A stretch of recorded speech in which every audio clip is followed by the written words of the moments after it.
হাতে যদি একদমই সময় কম থাকে তাহলে কিন্তু এই বিরিয়ানিটা একবার হলেও রান্না করে নিতে পারেন। ঘরে থাকা উপকরণ দিয়েই কিন্তু এই বিরিয়ানিটা রান্না করতে পারবেন।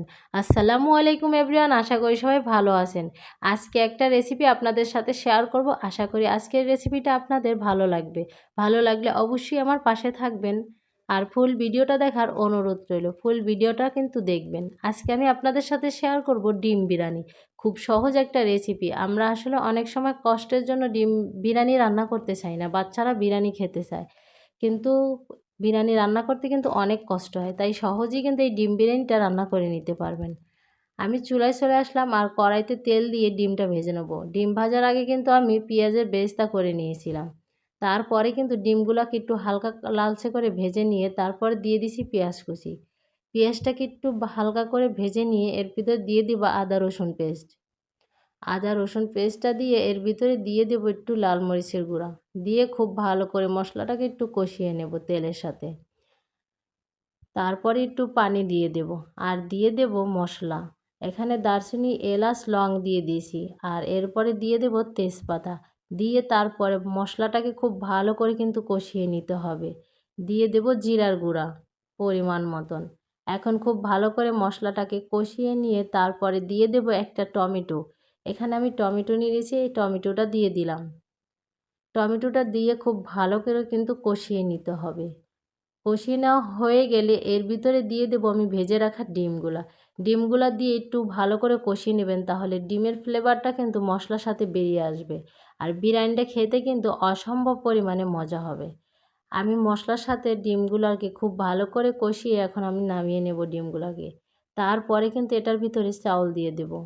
ডিমগুলো নামিয়ে নেওয়া হয়ে গেছে, এখন আমি চাউল দিয়ে দেব। চাউলটাকে খুব ভালো করে মশলার সাথে ভেজে নিতে হবে।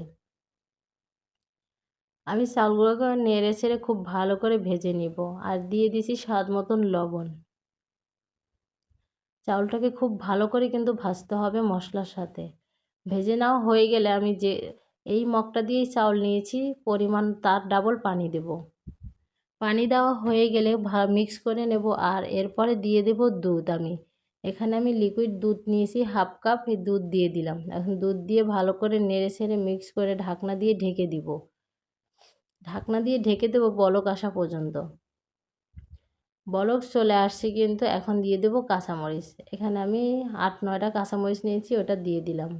আর ঢাকনা উঠিয়ে কিন্তু একটু পরপর নেড়ে ছেড়ে দিতে হবে, নয়তো কিন্তু নিচে পুড়ে যেতে পারে। আমি নেড়ে ছেড়ে আবারও ঢাকনা দিয়ে ঢেকে দিলাম। এই যে দেখুন, আমি 2-3 বার ঢাকনা উঠিয়ে নেড়ে ছেড়ে দমে রেখে দিয়েছিলাম। এখন আমি ডিমগুলো এটার ভিতরে দিয়ে দেব, দিয়ে ঢাকনা দিয়ে ঢেকে দিব।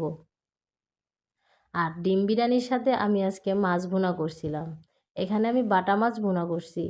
আর এই বাটা মাছ ভুনাটার রেসিপি কিন্তু অসম্ভব পরিমাণ মজা। আপনারা যদি দেখতে চান তাহলে অবশ্যই কমেন্ট করে জানাবেন।